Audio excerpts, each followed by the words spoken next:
tell me about the Weems family, because they're in a... Well, I guess there's nothing else. It was just a horrible situation. Mm-hmm. Their story is just so incredible, and we are fortunate that they are one of the few enslaved families that we can really follow, because a fair bit was printed about them. The public really took an interest in their case. John Weems had been born a slave. However, he was able to purchase his own freedom, which was somewhat common in that period of time in Maryland in the early 1800s. However, he marries a slave woman, Arabella, and they eventually have 9 children while they're in slavery. The laws of the day say that the children take the condition of the mother. So because Arabella was a slave, all of her children were slaves. The master seems to have some sort of a close relationship with Arabella and Arabella's mother and her sister and the rest of the family. He owns a lot of slaves, and he, with some frequency, sells parts of his slaves away. But this family he keeps together.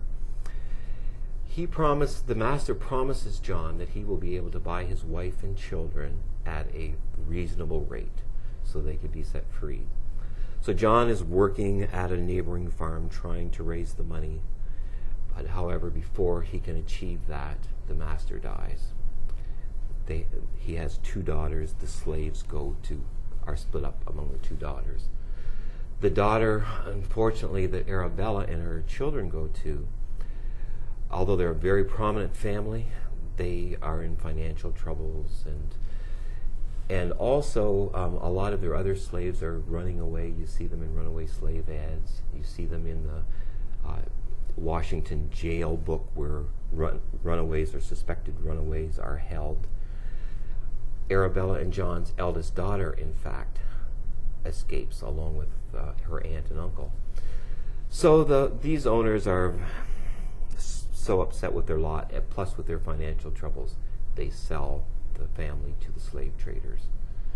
John desperately tries to get the money before they are sent away from the Washington, D.C. slave pen into the Deep South.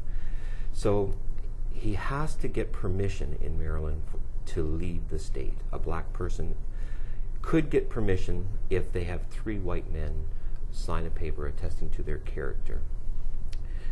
They do this, take this to court. John's allowed to leave for 30 days, but if he's over that period, he will not be allowed back into the county. So he goes to New York City, he goes to Boston, he goes to Philadelphia, where he knows there's these anti-slavery champions asking them, please help me buy my family before it's too late. As fortune would have it, this eldest daughter, who had ran away previously, is taken into the home of a minister who's a very prominent anti-slavery speaker, and he takes her over to the British Isles. And there they travel through England, Scotland, and Ireland, speaking all over on the anti-slavery issues, getting well known by the anti-slavery societies and the leaders over there. So word comes about Arabella and the boys in the slave pen. They immediately take up a fundraising launch across the British Isles to get the money to save the family. They raise $5,000 in no time. However, by the time the money starts to come back across the Atlantic, it's too late. Arabella and the 5 sons are sent to the Deep South, they know not where. The 2 eldest daughters are still held in Maryland by a Maryland slave trader. So they are relatively close to John. So sort of to make the long story short, over a period of several years, they discover the whereabouts of the family, and they either buy them 1 or 2, in one case 3 at a time, and bring them back north. One of the daughters, 18, beautiful, her skin almost white, one of the prize slaves whose price can rapidly go up, is purchased. She is set free. However, the word has come back across the Atlantic of this huge fundraising effort in Britain to buy this family. So the slave holders and the slave traders are rubbing their hands with glee. They know these people will pay anything. So the prices are exorbitant. The youngest daughter, the abolitionists, refuse to knuckle under to this extortion, so they will not pay for her freedom. But they concoct a plan to help her escape. So her story, Anne Maria Weems, is one of the darling ones of the Underground Railroad. She is hidden away in Washington for 8 weeks. There is a $500 reward for her capture, which is a huge reward, far more than any other runaway slave ad you see in the papers at the time.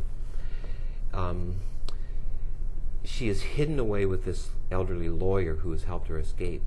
And they use the 8 weeks to good advantage. They have her affect the mannerisms, the walk, the dress, the voice of a boy, so they can get her away because the slave hunters are looking for a girl. So ironically, they meet one night in front of the White House, meet a doctor from Pennsylvania who is going to take her north. And so dressed as a boy, she gets on the carriage, pretends to be the driver, and they do make their way into through Pennsylvania to New York and across into Canada to be reunited with an aunt and uncle who had ran away a few years before. Eventually, all of the family is freed. Fascinating story. Well, nicely done. No. The book is A Shadow on the Household, One Enslaved Family's Incredible Struggle for Freedom. I've been speaking with the author Bryan Prince, and A Shadow on the Household, published by McCullough and Stewart.